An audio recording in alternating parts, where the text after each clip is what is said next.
Kia ora, Tony Wood here, the minister at Johnsonville Uniting Church, with this week's devotional thought for you.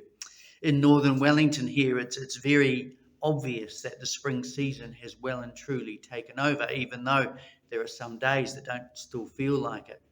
At our place, we have an enormous rhododendron tree, which is currently covered in bright pink flowers, and when the wind blows, it covers our garden with them as well. Our plum trees and blueberries have sprung to life with the fruit now showing out that we will be able to collect over summer. And in our front garden, there are dahlias and tiger lilies, which each day as I walk home, you can actually notice how much they're showing out and growing.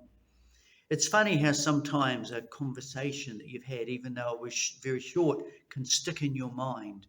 And from about 15 years ago, I remember very vividly, I was training to be a volunteer for refugee services and help set up a house for a refugee family in Wellington. And I was at an evening, a question and answer, with a recent arrival in New Zealand who was Somalian. And one of the group I was training with asked him, what could we do to set the house up and just show that extra little bit of love? Could I put on the dining room table a freshly cut bunch of flowers? And I will never forget the look on the Somalian man's face as he pulled a face which just said, I don't understand what you've just said. And then out loud he said, why would you take a bunch of flowers that are beautiful and showing themselves to the world and hide them away on a dining room table where everyone can't see them? It also sticks in my mind a quote that I read from a very early Christian writer that went, your faith in God isn't actually yours to keep hold of and to hide. Your faith in God is yours to show and give away.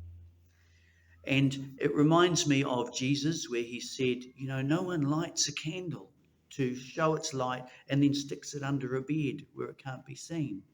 Or in the writing of James, Jesus' half-brother in the New Testament, where he says, your faith should be shown out to the world. Otherwise, I wonder whether you actually have faith at all. And I'm paraphrasing that, but that was what he said. The point is that like spring, where it comes to life and the flowers and the fruit are seen in our garden, our faith is meant to be lived in a way that shows out to our world. Imagine if Jesus had have come at Christmas and then lived as a hermit and interacted with no one.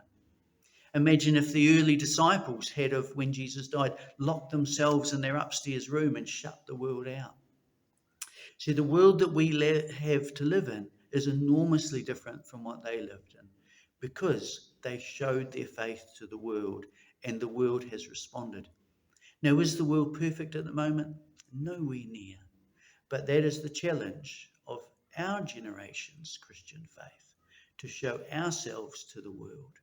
And my thought for you this week is, how are we doing that? And how can we make more steps towards it? Because our world needs our faith to be shown. God bless you this weekend.